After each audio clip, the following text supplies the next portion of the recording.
Olá, você está em mais uma Acorda Brasil. Gente, no meu penúltimo vídeo aconteceu algo interessante. Eu falei que não falaria mais sobre política no canal. E aí um monte de gente me pediu para continuar. Isso me deixou orgulhoso. E nós resolvemos, eu e Nanda, que vamos sim continuar falando sobre política e também mesclando assuntos com comparativos entre Brasil e Canadá. E no vídeo de hoje eu gostaria de apresentar para vocês o novo pano de fundo do canal Acorda Brasil. Quando eu vi esse pano de fundo, realmente eu gostei muito porque ele é muito apropriado. Ele lembra muito aquelas histórias em quadrinhos onde tem um monte de vilões que precisam levar um monte de pancadas e realmente é muito apropriado. Fica aí, logo depois da vinheta eu volto com o assunto do vídeo de hoje.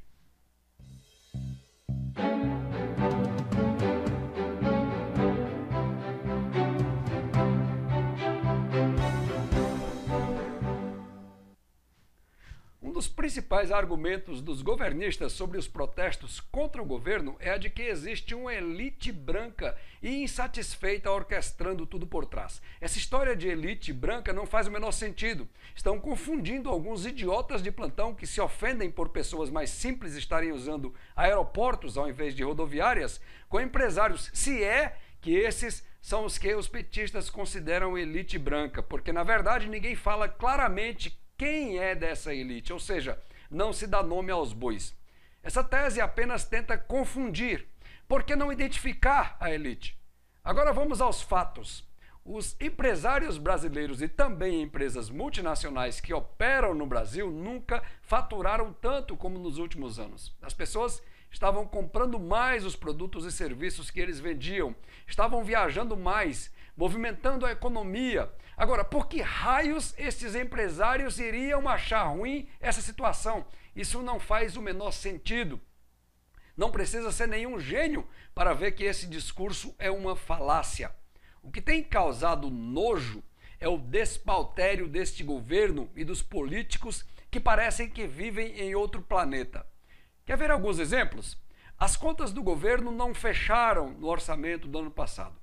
A presidente Dilma Rousseff, ao invés de reconhecer o fato e assumir as consequências, enviou para o Congresso, já no apagar das luzes de 2014, e para aproveitar que o governo ainda tinha maioria tranquila, um projeto de lei alterando as bases do cálculo do orçamento, excluindo despesas que na cabeça doente dos petistas não deveriam constar. Tipo assim, você gasta R$350 para consertar um telhado danificado na sua casa, mas resolve não computar esse dinheiro nas contas da família. Coisa de louco mesmo.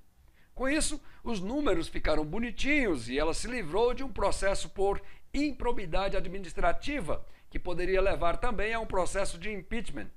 Pois bem, o rombo no orçamento ainda está lá. E por causa disso, o governo federal brasileiro se esforçou ao máximo para não corrigir a tabela de descontos do imposto de renda na fonte, que vem perdendo valor há vários anos, pois queria mais dinheiro do povo para tentar cobrir o buraco que eles fizeram. Ao mesmo tempo, continuaram a financiar obras em ditaduras comunistas ao redor do mundo, com recursos dos pagadores de impostos brasileiros, ou seja, seus, e ainda por cima, classificados como secretos. Quer dizer, você apenas é chamado a pagar a conta, a festa, quem faz são outras pessoas. Esbanjaram dinheiro em obras superfaturadas de estádios de futebol e várias outras obras públicas que nem sequer foram entregues, como por exemplo um aquário em Fortaleza, uma reforma de um aeroporto em Salvador e por aí vai. Continuamos a ter cartões de créditos corporativos para membros do governo federal. Calcula-se que cerca de 150 desses cartões existam espalhados por aí. Mas quando foi questionado, o governo brasileiro só disponibilizou informações de menos da metade, 68 dos cartões. O restante foi classificado como secreto. Adivinha quem são os bobos que pagam essa fatura?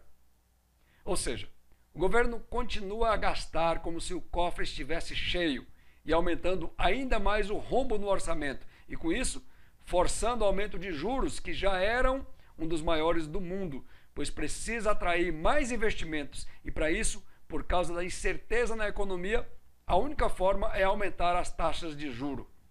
O descontentamento está aí por conta do absurdo de um decreto de indulto natalino feito sob medida para libertar da prisão membros do partido do governo que foram condenados pelo Supremo Tribunal Federal no julgamento do Mensalão. Ao invés de expulsar sumariamente seus membros depois de condenados pela mais alta corte do país, o PT se mobilizou em vaquinhas na internet para pagar as multas impostas, além da sua mais alta cúpula continuar negando que o Mensalão aconteceu.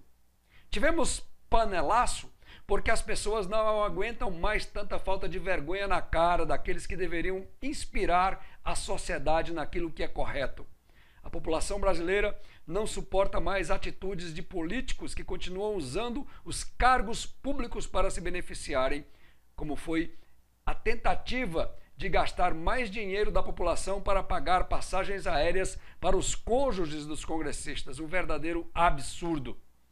Agora, o que me deixa mais pasmo é a atitude de pessoas como o deputado Jean Willis, por exemplo, que num programa de TV criticou o panelaço, falando que só aconteceu nas regiões mais nobres das cidades e que essas pessoas não teriam motivo algum para protestar.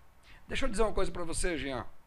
O panelaço não aconteceu nas regiões mais humildes, porque infelizmente essas pessoas são as menos esclarecidas do nosso país. Elas não passam de massa de manobra fácil de políticos oportunistas como você, Jean.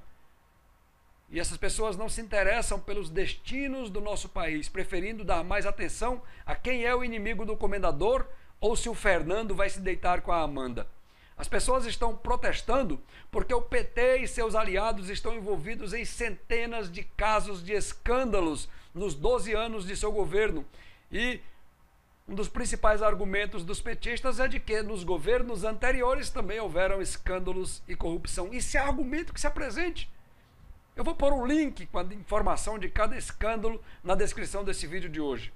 Agora, se o Fernando Henrique Cardoso praticou atos ilícitos, por que o PT não investigou nos 12 anos que esteve controlando o país? Eu não estou dizendo aqui, nem negando, que ele tenha cometido irregularidades. Estou questionando aonde estava o governo que não ofereceu denúncia caso ficasse comprovado essas irregularidades. Se há escândalos de corrupção no governo de São Paulo, é claro que tem que investigar quem estiver ou já esteve envolvido nesses escândalos. Geraldo Alckmin não está acima da lei.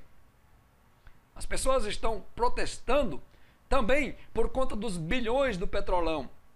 E agora ainda vão ter que engolir o ex-advogado do PT, o incompetente, que foi reprovado por 2 vezes no exame da magistratura, mas que por uma manobra do Lula e com um aval irresponsável do Senado Federal, vai presidir um possível julgamento dos implicados. Isso é pôr a raposa literalmente para cuidar de um galinheiro. Para não falar na estupidez praticada pelos ilustres senadores brasileiros que aprovaram em uma sabatina um sujeito que, como única credencial a apresentar, foi ter sido advogado do Partido dos Trabalhadores. Vergonha alheia. Agora, responda você. Alguém em sã consciência, o que não esteja recebendo algum tipo de compensação, poderia ser indiferente a tudo isso? Acorda, Brasil! Caramba!